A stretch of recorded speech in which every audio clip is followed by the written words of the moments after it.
الحمد لله وكفى والصلاة والسلام على عباده الذين اصطفى أما بعد فأعوذ بالله من الشيطان الرجيم بسم الله الرحمن الرحيم وإذ قال ربك للملائكة إني جاعل في الأرض خليفة قالوا وتجعل فيها من يفسد فيها ويسفك الدماء ونحن نسبح بحمدك ونقدس لك قال إني أعلم ما لا تعلمون صدق الله العظيم رب اشرح لي صدري ويسر لي أمري واحلل عقدة من لساني يفقهوا قولي۔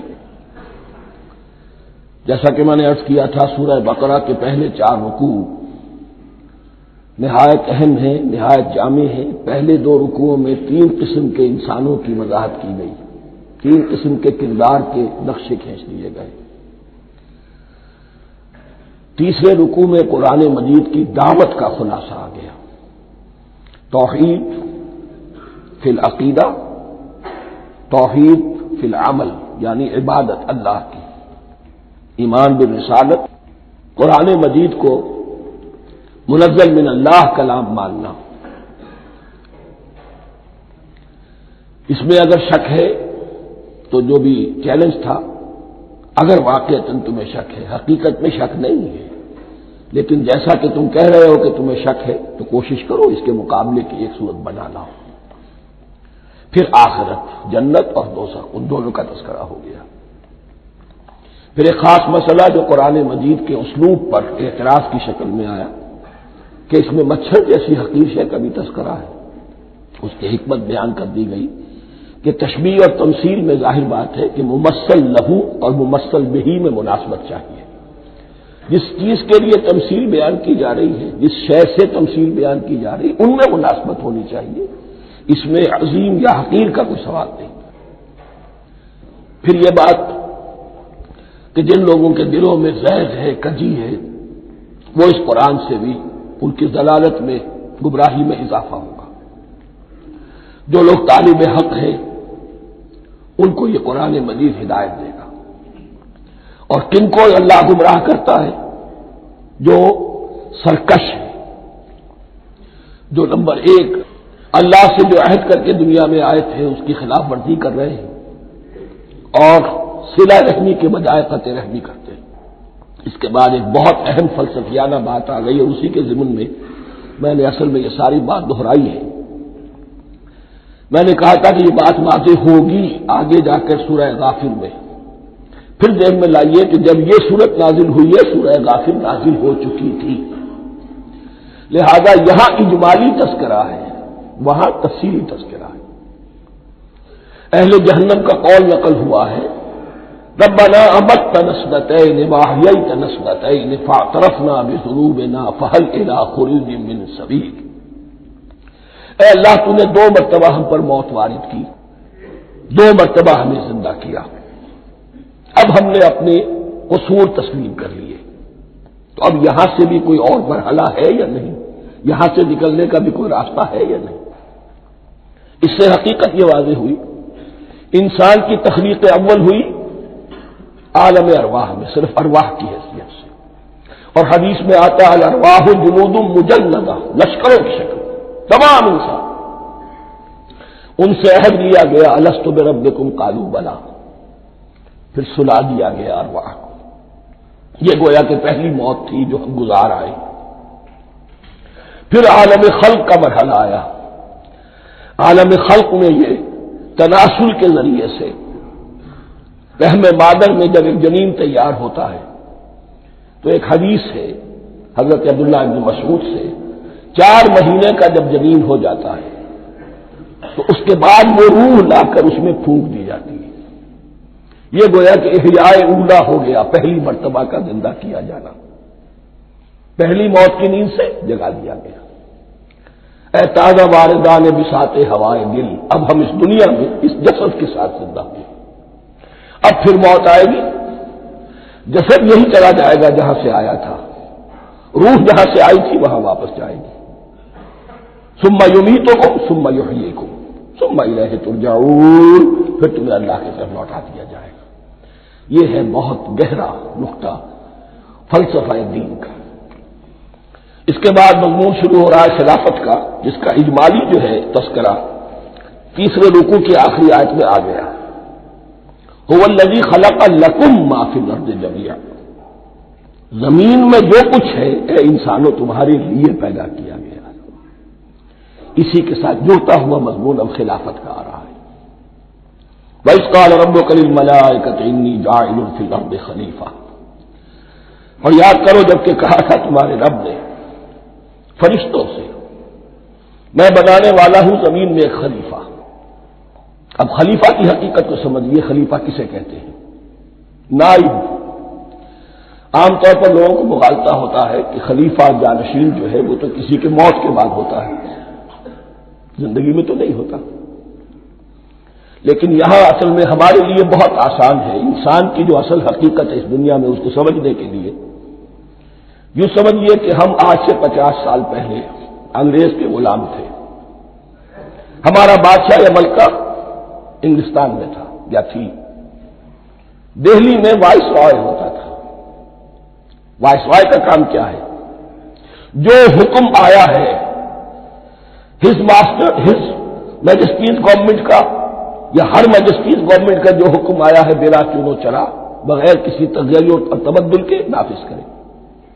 ہاں جہاں کوئی حکم وہاں سے نہیں ہے تو یہاں کے حالات میں بہترین اپنی رائے قائم کرے، غور و فکر کرے، یہاں کی مصلحتیں کیا ہے۔ جو چیز بھی امپائر کی مصلحت میں ہو اس کے مطابق فیصلہ کر سکتا ہے۔ بین ہی یہی رشتہ ہے۔ اللہ ہے لیکن اللہ نے اپنے آپ کو غیب کے پردے میں چھپا لیا ہے۔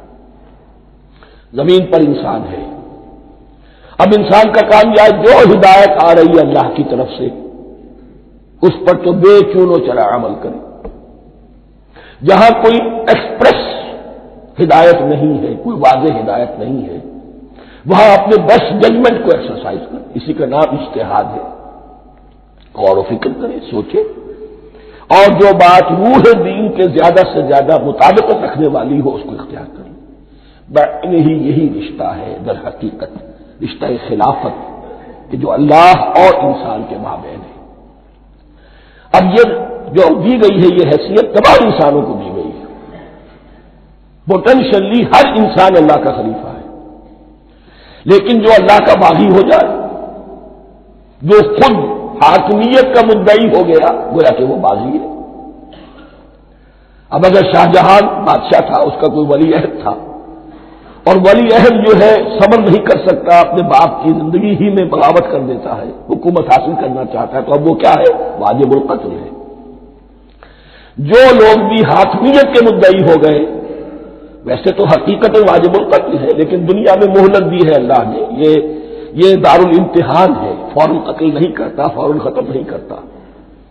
وَلَوْلَا كَلِمَةٌ سَبَقَتْ مِن رَّبِّكَ إِلَىٰ أَجَلٍ مُّسَمًّى لَقُضِيَ بَيْنَهُمْ، اگر یہ پہلے بات طے نہ ہو چکی ہوتی، ایک وقت معین تک کے لیے انہیں مہلت اللہ نے نہ دی ہوتی تو اللہ فیصلہ چکا دیتا، لیکن مہلت دی ہے۔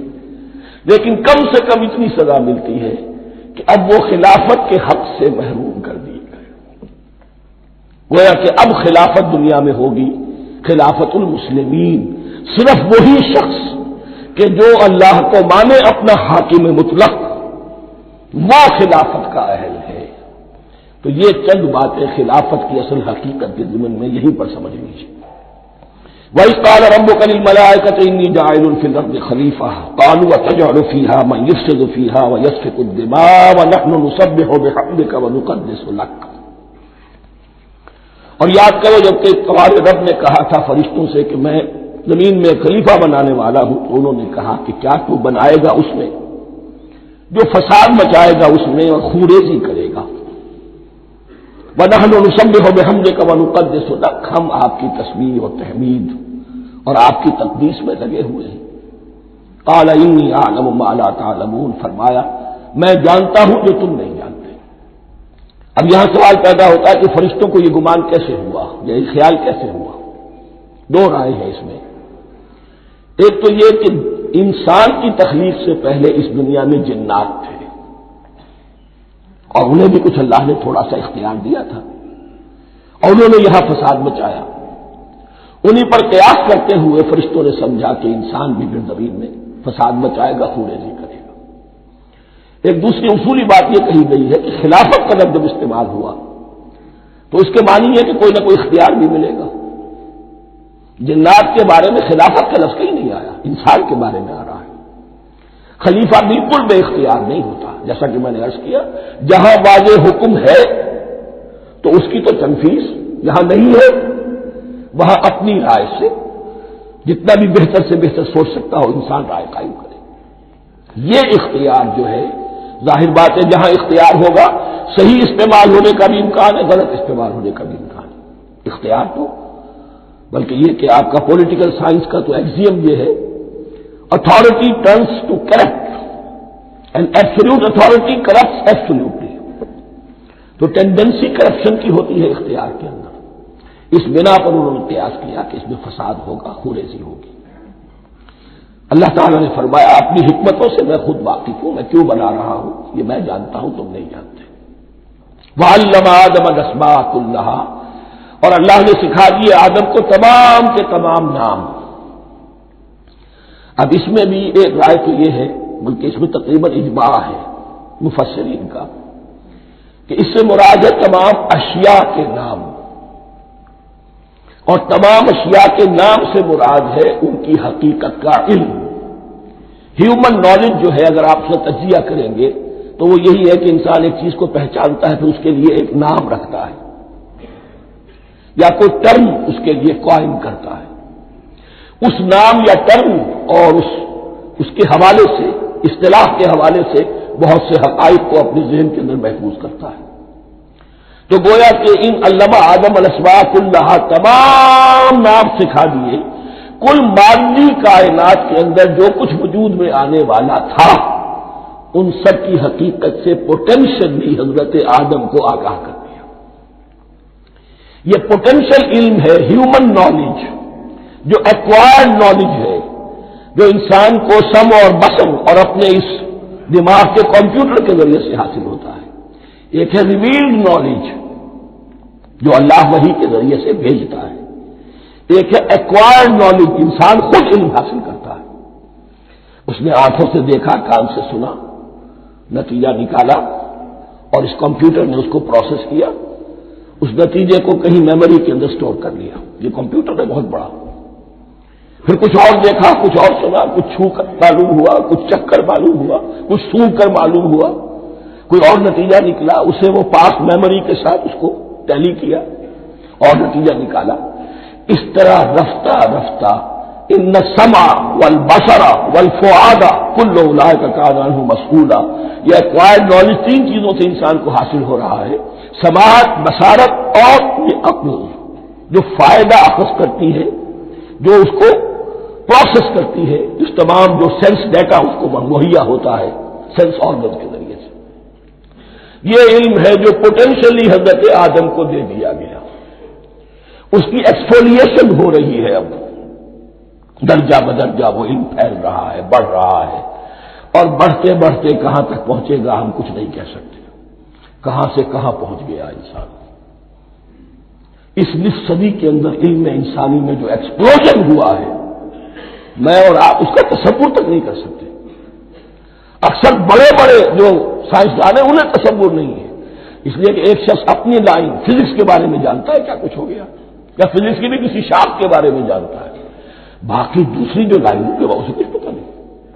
اسپیشلائزیشن کا دور ہے، لہذا جو ایکسپلوژن کہا جائے، دھماکہ ہوا ہے علم کا، اس کا کوئی اندازہ نہیں ہے، اور کس تیزی کے ساتھ وہ چیز آگے بڑھ رہی ہے، کس تیزی کے ساتھ ایک چیز آج جو ایجاد ہوئی چند دنوں کے اندر اندر اس کے بعد اس کا نیا کوئی ورژن آ جاتا ہے اور یہ چیز پہ آبسولیٹ ہو جاتی ہے۔ کمیونیکیشن کے اندر جو انقلاب عظیم برپا ہوا ہے، تو آپ یہ سمجھیے کہ اقبال نے جو شعر کبھی کہا تھا کہ عروج آدم خاکی سے انجم سہمے جاتے ہیں کہ یہ ٹوٹا ہوا تارا مہ کامل نہ بن جائے، اور یہ مہ کامل بنے گا کب؟ جب دجال کی شکل اختیار کرے گا۔ دجال کون ہوگا؟ جو ان تمام قواعد طبیعہ کے اوپر قابو پا لے گا، جب چاہے گا جہاں چاہے گا بارش برسائے گا، رزق کے تمام خزانے اپنے ہاتھ میں لے لے گا، جو اس کے اوپر ایمان لائے گا اسی کو ملے گا، کسی اور کو نہیں ملے گا.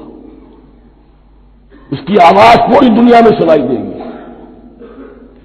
وہ چند دنوں کے اندر پوری دنیا کا چکر لگا لے گا. یہ ساری چیزیں جو حدیث میں دجال کے بارے میں آئی ہے وہ اسی علم آدم ایکوائرڈ نالج کے اس حد کو پہنچ جانا کہ وہ ٹوٹل مسٹریز نیچر کی جو ہے وہ اس پر منکشف ہو جائے اور ان قواعد طبیعہ کو وہ ہارنس کر لے، قابو میں لے آئے اور انہیں استعمال کرے. کبھی جب ہمارے کسی بہت 200-300ویں کوئی پیڑھی میں کوئی ہمارے جد امجد ہوں گے جنہوں نے کوئی چٹان دیکھی کہ گری، پتھر پر پتھر ٹکرایا تو آگ اس میں سے شعلہ نکلا، اس کا یہ مشاہدہ کافی ہو گیا آگ پیدا کرنے کے لیے. پتھروں کو ٹکراؤ آگ پیدا کر لو. یہ اس دور کی سب سے بڑی ایجاد تھی، آگ، انرجی.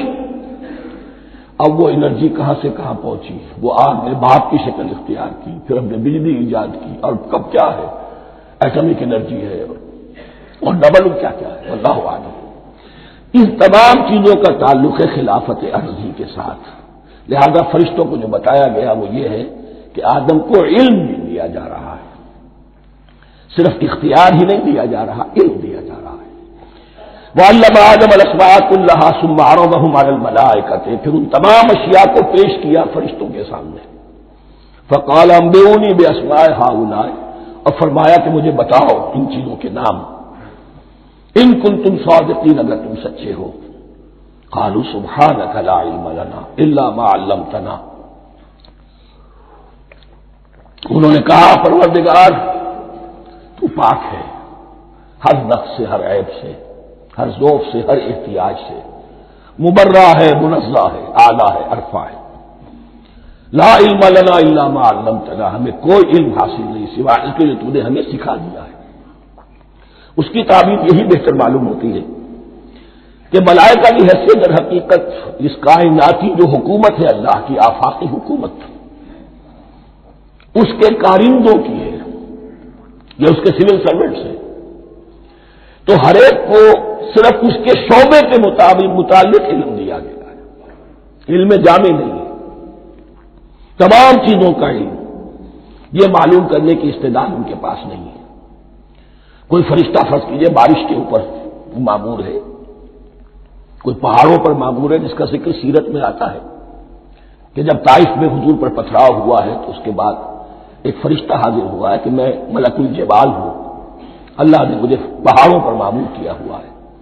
آپ اگر فرمائیں تو جن لوگوں نے آپ کو ستایا ہے، یہ جو طائف جن دو پہاڑوں کے درمیان یہ وادی ہے، ان کو آپس میں ٹکرا دو کہ یہ پس کر اور سرما بن جائے. آپ نے فرمایا نہیں، کیا عجب، اللہ تعالیٰ ان کی اگلی نسلوں کو ہدایت دے دے. تو فرشتے ہیں، کوئی پہاڑوں پر معمور ہے، کوئی کسی خدمت پر معمور ہے، ان کو علم دیا گیا ہے صرف انہی کی اپنی جو بھی فرائض منصبی ہیں ان کے شعبے سے متعلق، کل نہیں.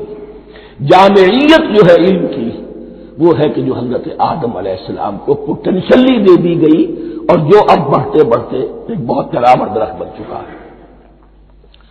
سبحانک لا علم لنا الا ما علمتنا انک انت العلیم الحکیم. یقیناً آپ ہی کی ذات ہے جو کل کے کل علم کی حامل ہے اور جس کے اوپر حکمت بھی، جس کی حکمت بھی کامل ہے. باقی تو ہر مخلوق میں سے ہر ایک کا علم ناقص رہے گا. العلیم، کل علم کا جاننے والا تو تو ہی ہے. الحکیم، کل حکمت وہ تو تیرے ہی پاس ہے. قال یا آدم انبئہم باسمائہم، اللہ نے فرمایا کہ آدم ان کو بتاؤ ان کے نام. فلما انباہم باسمائہم، تو جب انہوں نے بتا دیے ان کو فرشتوں کو ان کے نام، قال الم اقل لکم انی اعلم غیب السماوات والارض، تو اللہ نے فرمایا کہ میں نے کہا نہیں تھا کہ میں جانتا ہوں آسمانوں اور زمین کی تمام غائب چیزوں کو جو تمہاری نگاہوں سے بھی اوجھل ہے، غیب، میں ہر شے کا جاننے والا ہوں. وَأَعْلَمُ مَا تُبْدُونَ وَمَا كُنتُمْ تَكْتُمُونَ، اور میں جانتا ہوں جو کچھ تم ظاہر کر رہے تھے جو کچھ تم چھپا رہے تھے. چھپانے میں محسوس ہوتا ہے کہ ان کی خواہش یہ تھی کہ خلافت ہمیں ملے. ہم خدام ادب ہیں، ہر وقت تسبیح و تحمید اور تقدیس میں مصروف ہیں، جو حکم ملتا ہے بجا لاتے ہیں، تو یہ خلافت کسی اور مخلوق کو کیوں ملے؟ یہاں صرف یہ اور بتا دوں کہ یہ چونکہ اب ایک تیسری مخلوق کا ذکر بھی بعد میں آئے گا، 3 صاحب تشخص مخلوقات ہیں اللہ کی، صاحب تشخص، صاحب شعور، جن میں میں کا شعور ہے، انا، میں۔ ایک ملائکہ ہے، ان کی تخلیق نور سے ہوئی ہے۔ ایک انسان ہے جن کی تخلیق گارے سے ہوئی ہے۔ ایک جنات ہیں جن کی تخلیق آگ سے ہوئی ہے۔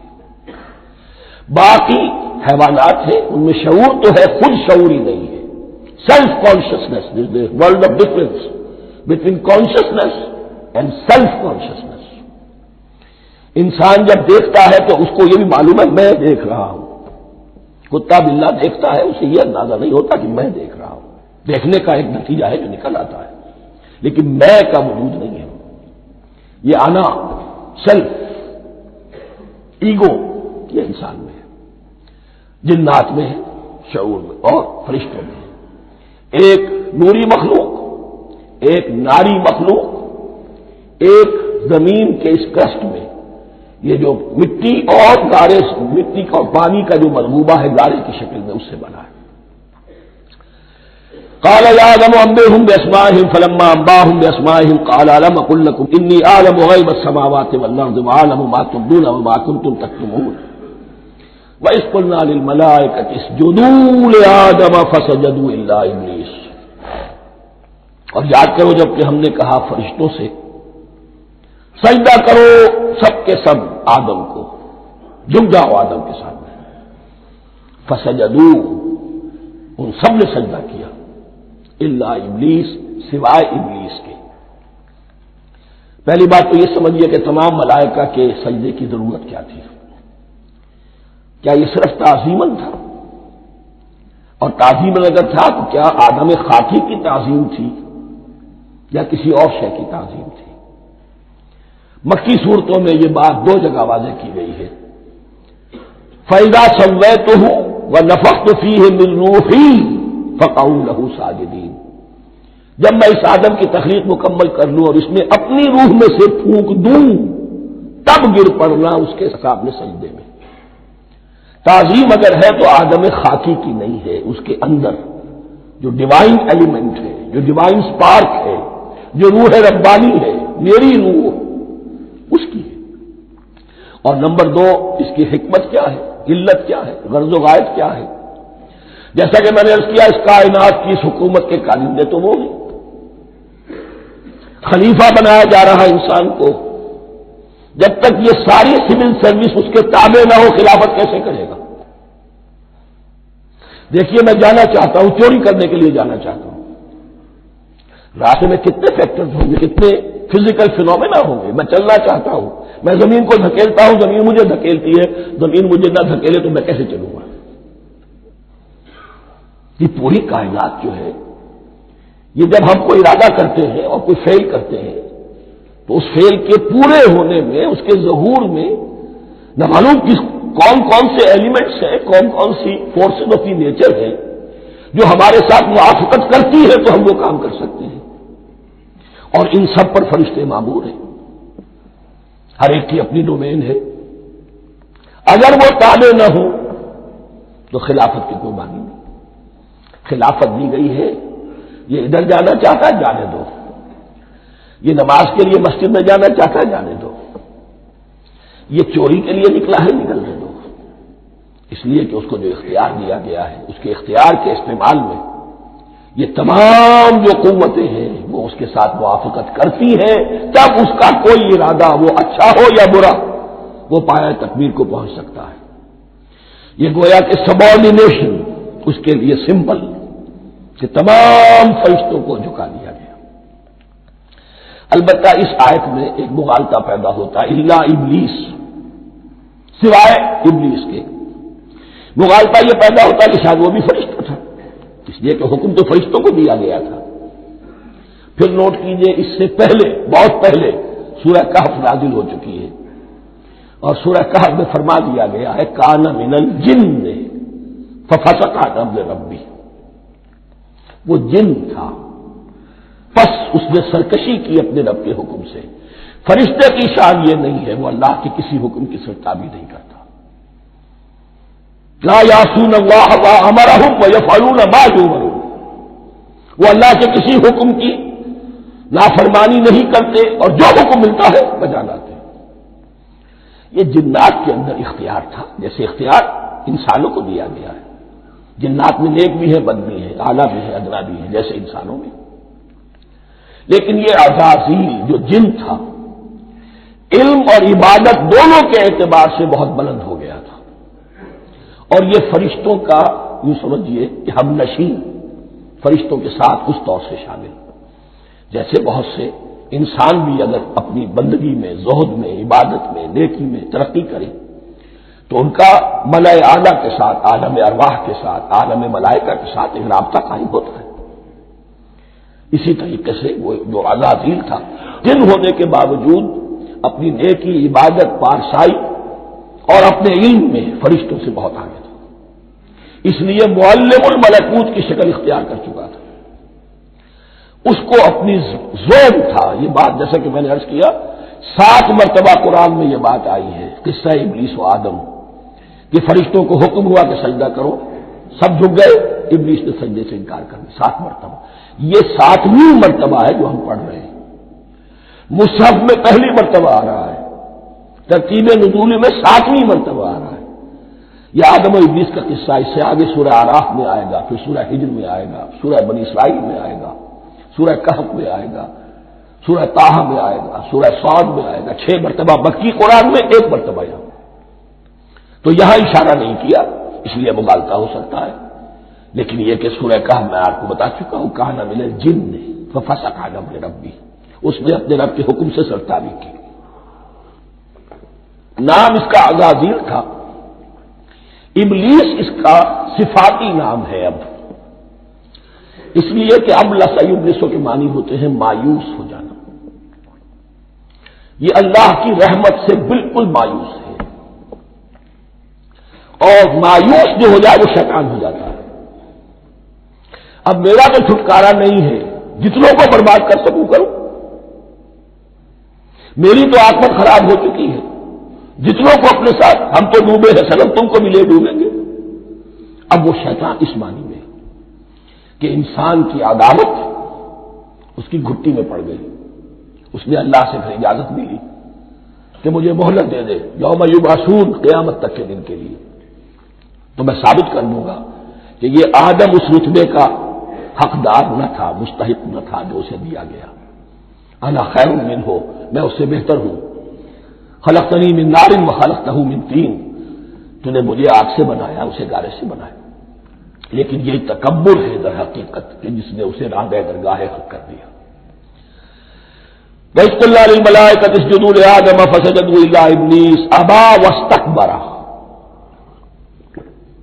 ابا، اس نے انکار کیا، واستکبر، اور تکبر کیا، استکبار کیا. وَكَانَ مِنَ الْكَافِرِينَ. کانا عربی زبان میں 2 طرح کا ہوتا ہے، تامہ، ناقصہ.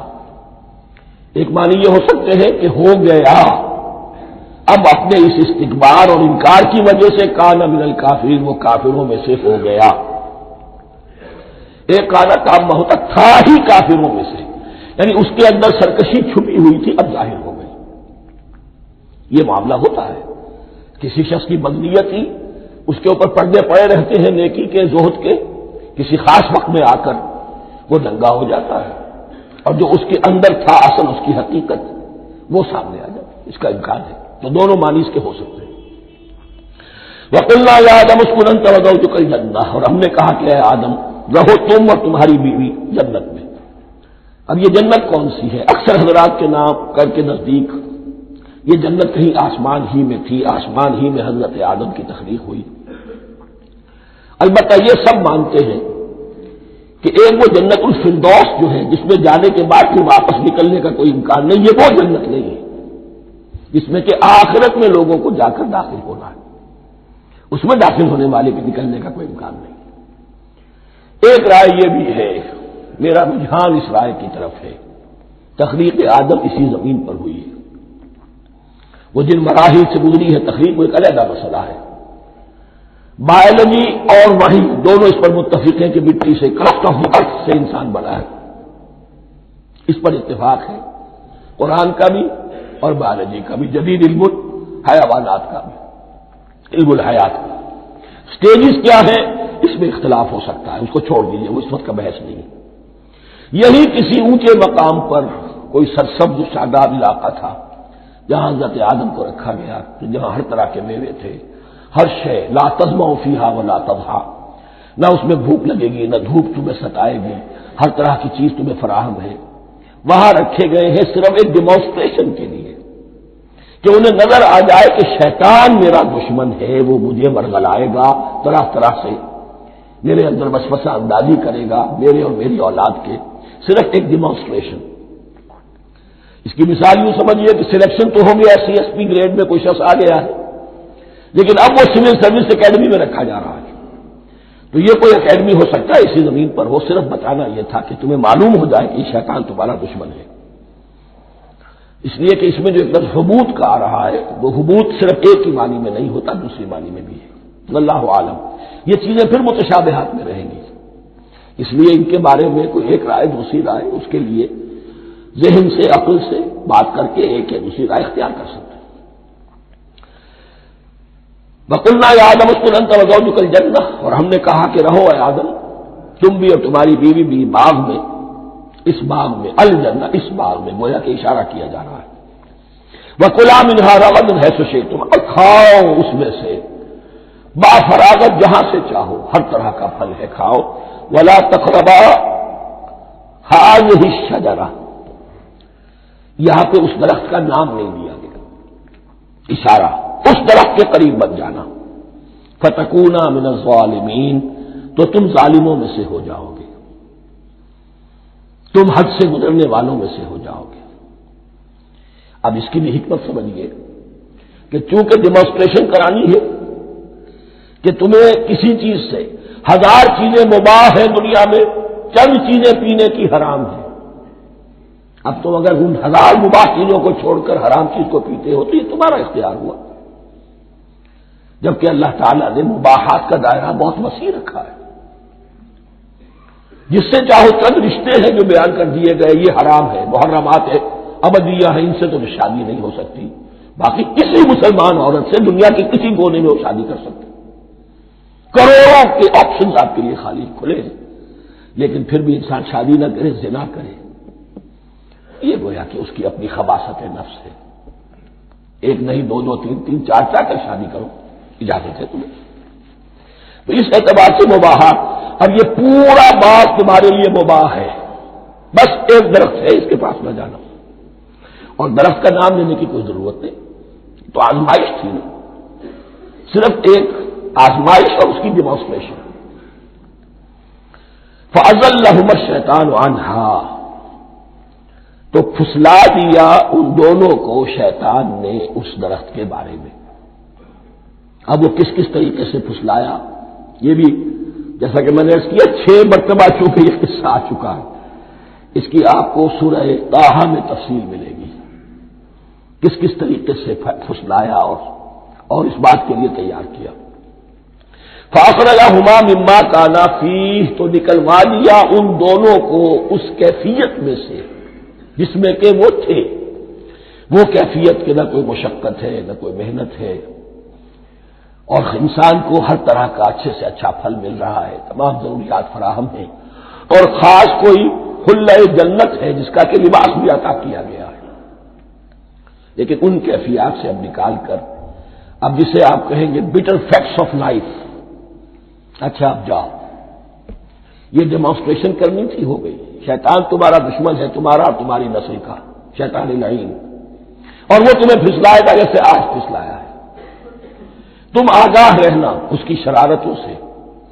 ان الشیطان لکم عدو فاتخذوہ عدوا، یہ شیطان تمہارا دشمن ہے، اسے اپنا دشمن ہی سمجھو.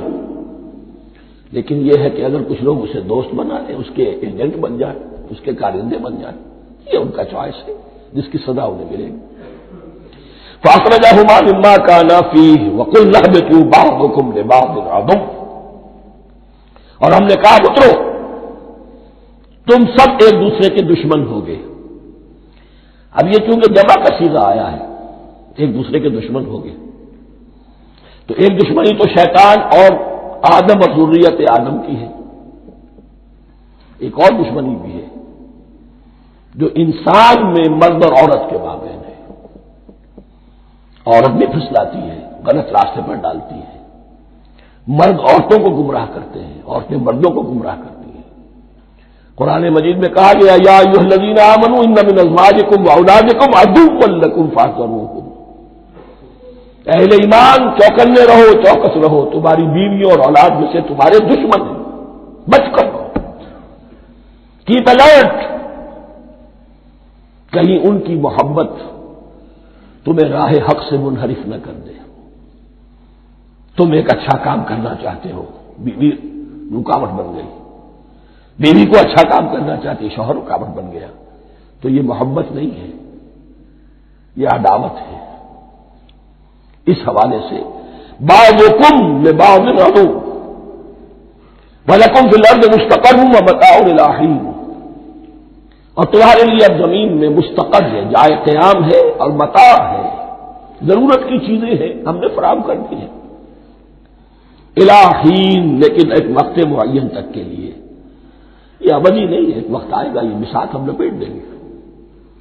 یوم نطوی السماء کطی السجل للکتب، جس دن کے ہم تمام فضاؤں کو اور تمام خلاؤں کو، تمام آسمانوں کو اس طرح لپیٹ لیں گے جیسے کتابوں کا طباق لپیٹ دیا جاتا ہے، ایک وقت آئے گا۔ یہ تخلیق الی اجل مسمى ہے، الی حین ہے۔ فتلقى آدم من ربه کلمات فتاب علیہ، تو سیکھ لیے، حاصل کر لیے آدم نے اپنے رب سے کچھ کلمات، تو اللہ نے ان کی توبہ قبول کر لی۔ اب اس کی وضاحت سورہ اعراف میں ہے، یہ تو چونکہ پس منظر میں وہ 2/3 قرآن موجود ہے، اس کی وضاحت کیا ہے کہ حضرت آدم میں سخت پشیمانی پیدا ہوئی ہے، میں نے کیا کیا، مجھ سے خطا سرزد ہو گئی، اللہ کے حکم کی میں نے خلاف ورزی کی، لیکن ان کے پاس الفاظ نہیں تھے کن الفاظ میں اللہ سے استغفار کریں، کن الفاظ میں اللہ سے معافی چاہے۔ اللہ کی رحمت یہ ہوئی کہ اللہ نے الفاظ میں خود تلقین فرما دی، یہ اللہ کی شان رحیمی ہے۔ اصل شے جو ہے وہ انسان کے اندر گناہ پر ندامت کا پیدا ہو جانا ہے، یہ اصل توبہ ہے۔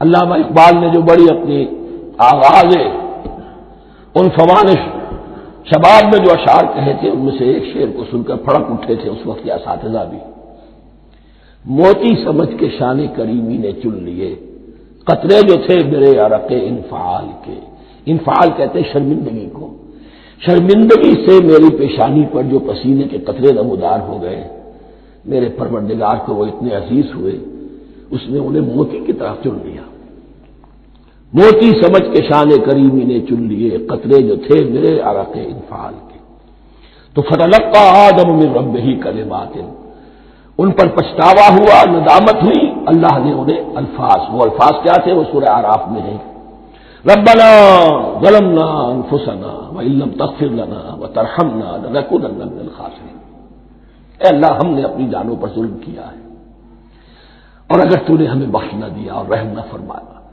تو ہم تو خسارہ والوں میں ہو جائیں گے، تباہ ہو جائیں گے، برباد ہو جائیں گے۔ یہی پر فوری تقابل موجود ہے، غلطی ابلیس سے بھی ہوئی، حکم سے سرتابی ہوئی، لیکن اس پر ندامت نہیں ہوئی، تکبر کی بنا پر اور اکڑ گیا، انا خیر منہ، غلطی آدم سے بھی ہوئی، نافرمانی ہوئی، لیکن اس پر پشیمان ہوئے اور توبہ کی، وہ شیطنت ہے، یہ آدمیت ہے، ورنہ کوئی انسان گناہ سے اور معصیت سے مبرہ نہیں ہے۔ حضور کی ایک حدیث ہے کل بنی آدم کلکم خطاؤون، کل بنی آدم خطاؤون وخیر الخطائین التوابون، آدم کے تمام اولاد، تمام انسان خطا کار ہیں، ان خطا کاروں میں بہتر وہ ہیں، اچھے وہ ہیں جو توبہ کرتے ہیں۔ تو یہاں حضرت آدم سے غلطی ہوئی، انہوں نے توبہ کی، پشیمانی ہوئی، ندامت ہوئی۔ اس نے کی اور اس پر جم گیا، اصرار کیا۔ فتلقى آدم من ربه كلمات فتاب عليه انه هو التواب الرحیم، یقیناً وہی تو ہے بہت توبہ کو قبول فرمانے والا اور بہت رحم فرمانے والا۔ یہ نوٹ کیجئے گا، توبہ کا لفظ دونوں طرف سے آتا ہے، بندہ بھی تواب، وخیر الخطائین التوابون، تواب بندے بھی ہو گئے، تواب اللہ بھی ہے۔ اس کی اصل حقیقت کیا ہے؟ بندے نے خطا کی اور دور ہو گیا اللہ سے، اللہ نے اپنی رحمت کی نگاہ اس سے پھیر لی۔ بندے نے توبہ کی، اللہ پھر اپنی رحمت کے ساتھ اس کی طرف متوجہ ہو گیا۔ توبہ کے معنی پلٹنا، بندہ معصیت سے توبہ کر کے اپنی اصلاح کی طرف، بندگی کی طرف، اطاعت کی طرف پلٹ آیا۔ اللہ نے جو اپنی نظر رحمت پھیر لی تھی، اللہ نے پھر وہی اپنی شان غفاری اور رحیمی کے ساتھ بندے کی طرف توجہ فرما لی، جس کے لیے حدیث میں الفاظ آتے ہیں، تم اگر میری طرف بالش بھراؤ گے میں ہاتھ بھراؤں گا، تم اگر چل کر آؤ گے میں دوڑ کر آؤں گا، ہم تو مائل بکرم ہے کوئی سائل ہی نہیں، راہ دکھلائیں کسے رہنم منزل ہی نہیں، وہ تو تواب ہے۔ بس فرق یہ ہے کہ تابہ بندے کے لیے ہوگا تو الہ ہوگا، تابہ الہ، انی تم تو الیک، اور جب اللہ کی طرف سے ہوگا تابہ علیہ، وہ اعلیٰ ہوگا، اس پر توبہ کی، یعنی اللہ کی بلند شان ہے تو انسان توبہ کرتا ہے تو اس کی طرف توبہ کرتا ہے، اللہ کی شان کیا ہے وہ توبہ کرتا ہے تو بندے پر اعلیٰ، فتاب علیہ انہ هو التواب الرحیم۔ قلنا اهبطوا منها جميعا، ہم نے کہہ دیا اتر جاؤ اس سے تم سب کے سب، فإما يأتينكم مني هدى، اب یہاں لفظ آیا اهبطوا، یہاں بھی پہلے بھی آیا ہے۔ جو حضرات یہ سمجھتے ہیں کہ تخلیق آدم آسمانوں پر ہوئی ہے اور جنت بھی وہ آسمان میں ہے جہاں رکھے گئے تھے، آزمائشی یا ٹریننگ یا ڈیمانسٹریشن والی جنت، وہ یہاں حبوط کا ترجمہ کریں گے کہ آسمان سے زمین پر اترنے کا حکم دیا گیا۔ جو لوگ سمجھتے ہیں یہی کسی بلند مقام پر تھے، وہ کہتے ہیں کہ نیچے اترو، کسی بڑی اونچی سطح مرتفع پر اگر کوئی جگہ تھی تو اب نیچے اترو اور جاؤ، اب تمہیں زمین میں ہل چلانا پڑے گا اب روٹی حاصل کرنے کے لیے، یہ جو نعمتوں کے دسترخوان یہاں بچھے ہوئے تھے یہ اب تمہارے لیے نہیں۔ اس کے لیے اس معنی میں اس لفظ کا استعمال جو ہے وہ آ جائے گا آگے چل کر اسی سورہ بقرہ کے اندر، کہ اس معنی میں بھی سورہ بقرہ کے 7ویں رکوع میں یہ لفظ استعمال ہوا ہے، تو امکان اس کا بھی ہے۔ بس اس سے آگے ادھر یا ادھر کی زیادہ بحث کرنے کا یہ موقع دورہ ترجمہ قرآن میں نہیں ہے۔ قُلْ اهْبِطُوا مِنْهَا جَمِيعًا فَإِمَّا يَأْتِيَنَّكُم مِّنِّي هُدًى فَمَن تَبِعَ هُدَايَ فَلَا خَوْفٌ عَلَيْهِمْ وَلَا هُمْ يَحْزَنُونَ، تو جب بھی آئے گی تمہارے پاس میری جانب سے کوئی ہدایت، تو جو کوئی میری ہدایت کی پیروی کرے گا اس کے لیے نہ خوف ہوگا اور نہ وہ حزن سے دوچار ہوگا۔ یہ ہے علم انسانی کا دوسرا گوشہ، ریویلڈ نالج۔ اس چوتھے رکوع کی جو حسن ہے اسے دیکھیے، شروع میں ایکوائرڈ نالج کا ذکر ہے جو پوٹینشلی حضرت آدم کی ذات میں رکھ دیا گیا اور جو انسان نے پھر اپنی محنت سے ان السمع والبصر والفؤاد اس کے ذریعے سے آگے بڑھایا۔ یہ علم ہے چل رہا ہے، آج مغربی اقوام ہم سے بہت آگے ہیں، کبھی ایک زمانے میں مسلمان آگے نکل گئے تھے، لیکن ظاہر بات ہے کہ اس دنیا میں عروج تو انہی کو ہوگا جو ان چیزوں میں سب سے زیادہ جس کی آگہی حاصل ہوگی۔ البتہ ایک علم وہ ہے جو آسمان سے نازل ہوتا ہے، یہ گیون ہے، ریویلڈ نالج ہے، یہ وحی ہے۔ فَإِمَّا يَأْتِيَنَّكُم مِّنِّي هُدًى، تمہارے مقام خلافت کا تقاضا یہ ہے جو احکام ہمارے آئے، جو ہدایات ہم بھیجیں ان کو تو پوری طریقے سے اس کی پیروی کرو۔ فَمَن تَبِعَ هُدَايَ، تو جو کوئی بھی میری ہدایت کی پیروی کرے گا فَلَا خَوْفٌ عَلَيْهِمْ وَلَا هُمْ يَحْزَنُونَ وَالَّذِينَ كَفَرُوا، اور جو ناشکری کریں گے، کفر کریں گے، انکار کریں گے، وَكَذَّبُوا بِآيَاتِنَا، اور ہماری آیات کو جھٹلائیں گے، فَأُولَٰئِكَ أَصْحَابُ النَّارِ هُمْ فِيهَا خَالِدُونَ، تو وہ جہنمی ہوں گے، آگ والے ہوں گے، اس میں ہمیشہ ہمیشہ رہیں گے۔ یہ ہے گویا کہ چارٹر، اس نوع انسانی کو جو ابدی چارٹر اللہ نے دیا ہے، جبکہ زمین کا چارج دے دیا گیا خلیفہ کی حیثیت سے۔ یہاں یہ 4 رکوع جو ہے سورہ بقرہ کے، جو میں نے عرض کیا تھا، قرآن کی دعوت، قرآن کا بنیادی فلسفہ، اس پر یہ جام ہے، اور یہ مکی صورتوں کے مضامین کا خلاصہ۔ اب یہاں سے شروع ہو رہا ہے 5ویں رکوع سے مسلسل 10 رکوع، مسلسل خطاب ہے بنی اسرائیل سے۔ البتہ ان میں ایک تقسیم ہے، پہلے رکوع میں دعوت ہے۔ دعوت جب ہوتی ہے تو آمادہ کرنا، تشویق، ترغیب، دل جوئی، نرمی، یہ دعوت کے اجزاء لا ينفک ہے، اس کے بغیر دعوت مؤثر نہیں ہوتی۔ لہذا ان 7 آیات میں یہ یوں سمجھیے کہ ان 10 رکوعوں کے لیے یہ بمنزلہ فاتحہ ہے، جیسے سورہ فاتحہ 7 آیتوں کی، ایسے ہی اس دعوت سابقہ امت مسلمہ کو دعوت دی جا رہی ہے۔ تو کس طرح دی جا رہی ہے؟ یہ کون تھے؟ یہ بھی مسلمان ہی تو تھے نا، کافر تو ہو گئے حضور کا انکار کر کے، ورنہ وہ موسیٰ کے ماننے والے، شریعت ان کے پاس، بڑے بڑے علماء ان میں، علم کا چرچا ان میں، سب کچھ تھا، ان کو دعوت دی جا رہی ہے۔ لیکن میں اس لیے آپ کو چاہتا ہوں، اس کو توجہ دلا رہا ہوں، آج اگر مسلمانوں میں جو غافل ہو گئے، اپنی حقیقت کو بھول گئے، اپنے فرض منصبی سے غافل ہو گئے، دنیا کی اور قوموں کی طرح کی ایک قوم بن کر رہ گئے، اگر کوئی ایک داعی گروہ کھڑا ہو، کوئی جماعت، کوئی فرد، اور اس سے جماعت بنے، تو ظاہر بات ہے سب سے پہلے اسے اسی امت کو دعوت دینی ہوگی، اس لیے کہ دنیا تو اسلام کو پہچانے گی اس امت کے حوالے سے۔ فزیشین ہیل بائی سیلف، پہلے یہ تو ٹھیک ہو، یہ کہیں پر صحیح اسلام کا نمونہ پیش کرے تو دنیا کو دعوت دے سکو گے، آؤ دیکھو یہ ہے اسلام۔ اس لیے ان کو جو دعوت دینے کا اسلوب ہونا چاہیے وہ عکس ہوگا اس اسلوب کا جو ان 7 آیات میں ہمارے سامنے آ رہا ہے۔ یا بنی اسرائیل اذکروا نعمتی التی انعمت علیکم، اے بنی اسرائیل، اسرائیل کو سمجھ لیجئے، یہ مرکب لفظ ہے، اسم، اسی سے اسیر بنا ہے، اسیر جو کسی کا قیدی ہوتا ہے۔ ایل عبرانی میں اللہ کے لیے ہے، اور اسرائیل کا ترجمہ ہے عبداللہ، اللہ کا غلام، اللہ کے ساتھ بندھا ہوا، اس کی اطاعت کے قلاتے کے اندر۔ تو یہ اسرائیل، یہ لقب ہے حضرت یعقوب علیہ السلام کا۔ ان کے 12 بیٹے تھے، 12 بیٹوں سے جو نسل چلی وہ بنی اسرائیل ہے، انہی میں حضرت موسیٰ کی بعثت ہوئی اور تورات انہیں دی گئی، پھر یہ ایک بہت بڑی امت بنے۔ ان پر 4 ادوار آ چکے تھے قرآن مجید کے نزول کے وقت تک۔ 2 مرتبہ اللہ کی رحمت کی بارشیں ہوئیں،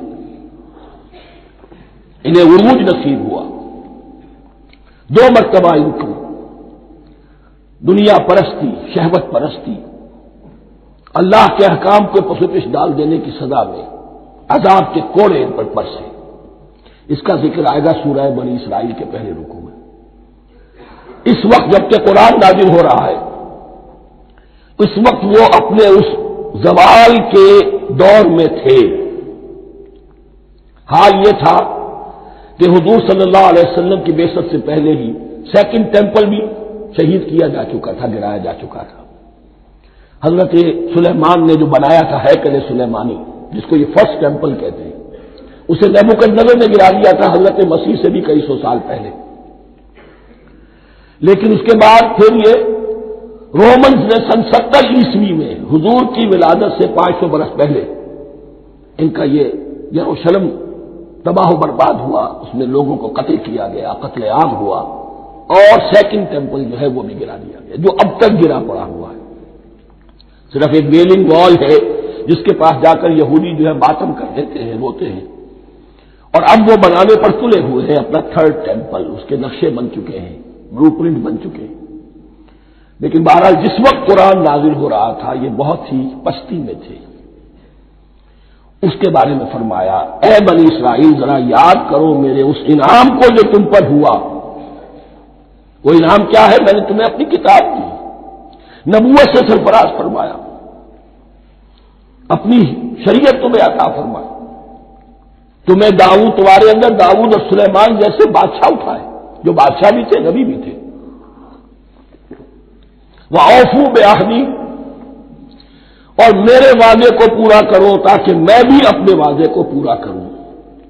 یہ وعدہ ہے جو کتاب استثناء جو ہے اولڈ ٹیسٹمنٹ کی، ڈیوٹرانومی، اس کے 18ویں باب کی آیت نمبر 18-19 میں ہے۔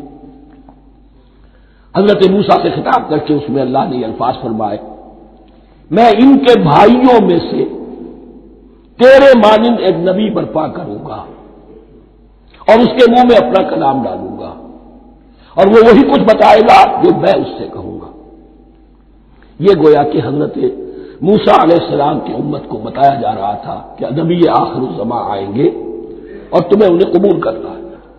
قرآن مجید میں اس کا بڑا تفصیلی ذکر سورہ اعراف میں آئے گا انشاءاللہ، لیکن یہاں فرمایا اوفوا بعہدی اوف بعہدکم، تم میرا عہد پیرا پورا کرو، میرے اس نبی کو تسلیم کرو، اس پر ایمان لاؤ، اس پر کی صدا پر لبیک کہو، تو میں تمہیں میرے انعام و اکرام اور بڑھتے چلے جائیں گے۔ وَإِيَّايَ فَارْهَبُونِ، اور صرف مجھ سے ڈرو۔ وَآمِنُوا بِمَا أَنزَلْتُ مُصَدِّقًا لِمَا مَعَكُمْ، اور ایمان لاؤ اس پر جو میں نے نازل کیا ہے، جو تمہارے پاس جو تورات ہے اس کی تصدیق کرتے ہوئے آیا ہے۔ اس کے دو معنی ہے، ایک تو قرآن تصدیق کرتا ہے تورات کی اور انجیل کی، فیہا ھدی ونور، فیہ ھدی ونور، اور دوسرے یہ کہ قرآن اور محمد صلی اللہ علیہ وسلم ان پیشین گوئیوں کے مصداق بن کر آئے ہیں جو تورات میں تھی، ورنہ وہ پیشین گوئیاں جھوٹی ثابت ہوتی۔ ان کے مصداق کون ہے؟ قرآن اور محمد صلی اللہ علیہ وسلم۔ یہ دونوں معنی اس کے ہیں۔ وَآمِنُوا بِمَا أَنزَلْتُ مُصَدِّقًا لِمَا مَعَكُمْ وَلَا تَكُونُوا أَوَّلَ كَافِرٍ بِهِ، اور دیکھو تم ہی سب سے پہلے ان کا کفر کرنے والے نہ بن جاؤ۔ تمہیں تو سب کچھ معلوم تھا، تم تو منتظر تھے، تم تو آخری نبی کے انتظار میں تھے اور ان کے حوالے سے دعائیں کیا کرتے تھے کہ اللہ اس نبی آخری زمان کے واسطے سے ہماری مدد فرما اور کافروں کے مقابلے میں ہمیں فتح عطا فرما۔ یہ آئے گا آگے چل کر اسی سورۃ بقرہ کے اندر۔ لیکن اب تم ہی سب سے بڑھ کر کافر ہو گئے، تم ہی سب سے بڑھ کر دشمن ہو گئے۔ ولا تکونوا اول کافر بہ ولا تشتروا بآیاتی ثمنا قلیلا، اور دیکھو میری ان آیات کے عوض حقیر سی قیمت قبول نہ کرو۔ یہ آیات الہیہ ہیں، ان کو رد کر رہے ہو، کس لیے؟ ہماری مسندیں، ہماری حیثیت، ہماری چودراہٹیں، کہیں ان پر کوئی آنچ نہ آ جائے۔ حقیر سی چیزیں، یہ صرف اس دنیا کا سامان، اس کے سوا کچھ نہیں۔ وَلَا تَشْتَرُوا بِآيَاتِي ثَمَنًا قَلِيلًا وَإِيَّايَ فَاتَّقُونِ، اور صرف مجھ میں سے تقوی اختیار کرو، میرا تقوی اختیار کرو۔ وَلَا تَلْبِسُوا الْحَقَّ بِالْبَاطِلِ وَتَكْتُمُوا الْحَقَّ وَأَنْتُمْ تَعْلَمُونَ، اور نہ گڑبڑ کرو حق کے ساتھ باطل کو، اور بس چھپاؤ حق کو، ذرا حالے کہ تم جانتے ہو۔ یہ بات اچھی طرح نوٹ کرنی ہے، جانتے بوجھتے کرنا، ایک ہے مبالغے میں کرنا، وہ ضلالت ہے، گمراہی ہے۔ ایک جان بوجھ کر کرنا، حق کو پہچان کر اسے رد کرنا، یہ پھر اللہ تعالیٰ کے غضب کو دعوت دینا ہے۔ wrath of اللہ، اس کی غضب کو دعوت دینا ہے کہ حق کو پہچان کر اس کی نفی کی جائے۔ وَأَنْتُمْ تَعْلَمُونَ، علماء یہود قرآن مجید میں آگے چل کر آئے گا، ایسے پہچانتے تھے محمد کو اور قرآن کو جیسے اپنے بیٹوں کو، یعرفونہ کما یعرفون ابناہم، ایسے پہچانتے جیسے اپنے بیٹوں کو۔ وَأَقِیمُوا الصَّلَاةَ وَآتُوا الزَّکَاۃَ، دیکھو نماز قائم کرو، زکات ادا کرو۔ وَارْکَعُوا مَعَ الرَّاکِعِینَ، اور جھکنے والوں کے ساتھ جھکو۔ یہ اول تو رکوع کو انہوں نے اپنے ہاں سے خارج کر دیا تھا، ثانیاً باجماعت نماز ان کے ہاں ختم ہو گئی تھی۔ وَارْکَعُوا مَعَ الرَّاکِعِینَ، جماعت باجماعت نماز کی طرف اشارہ ہے۔ أَتَأْمُرُونَ النَّاسَ بِالْبِرِّ وَتَنْسَوْنَ أَنفُسَكُمْ، کیا تم لوگوں کو نیکی کا حکم دیتے ہو، تقویٰ کی، پارسائی کی تعلیم دیتے ہو؟ میں کہہ رہا ہوں کہ اصل میں مخاطب کون ہے؟ علماء یہود، اس آیت سے ثابت ہو گیا عالم ہمارا بھی جب بھی کھڑا ہوگا اونچے سے اونچا آواز کہے گا، اعلیٰ سے اعلیٰ بات کہے گا۔ اکثر و بیشتر کا حال یہ ہے کہ ان کا اپنا کردار دیکھیے تو کوئی مناسبت ہی نہیں اس سے کہ جو وہ بات کہہ رہا ہے، جو لوگوں کو دعوت دے رہا ہے اس پر خود عمل نہیں۔ تو یہی در حقیقت علماء یہود کا کردار بن چکا تھا۔ أَتَأْمُرُونَ النَّاسَ بِالْبِرِّ وَتَنْسَوْنَ أَنفُسَكُمْ، کیا تم لوگوں کو نیکی کا حکم دیتے ہو اور خود اپنے آپ کو بھول جاتے ہو؟ وَأَنْتُمْ تَتْلُونَ الْكِتَابَ، اور یہ سب کچھ تم کر رہے ہو اس حال میں کہ کتاب پڑھتے بھی ہو، تورات پڑھتے ہو، صاحب تورات ہو۔ ہمارے بھی بہت سے علماء کا علماء سو جنہیں ہم کہتے ہیں حال یہ ہو چکا ہے، خود بدلتے نہیں قرآن کو بدل دیتے ہیں، ہوئے کس درجہ فقیہان حکم بے توفیق۔ جو صورتحال ہے صرف قرآن کا بطن بچا ہوا ہے، اس کے مفہوم میں، اس کی تفسیر میں، اس کے ترجمے میں تو تحریفیں موجود ہیں، بڑی بڑی تحریفیں موجود ہیں، متن بچا ہوا ہے، وہ اس لیے کہ اللہ تعالیٰ نے اس کی حفاظت کا ذمہ لیا ہے۔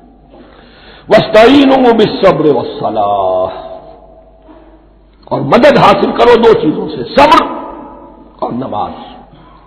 یہ صبر کا لفظ یہاں پر بہت قیمتی ہے، بہت بامانی ہے۔ علماء سو کیوں وجود میں آتے ہیں؟ جب وہ دنیا کے کتے بن جائیں گے تو دین کو بدنام کرنے والے ہوں گے۔ بظاہر دینی مناسب ہیں لیکن اصل میں ان کے پردے میں دنیا داری کی جا رہی ہے، صبر نہیں، بس صبر کے ساتھ اور نماز کے ساتھ، اس لیے کہ آپ صحیح راستے پر آئیں گے۔ اگر کوئی عالم دین لوگوں پر تنقید کرے گا، لولا ینہاہم الربانیون والاحبار، کیوں نہیں روکتے ان کے علماء اور ان کے اولیاء اور صوفیاء ان کو حرام کھانے سے اور جھوٹ بولنے سے؟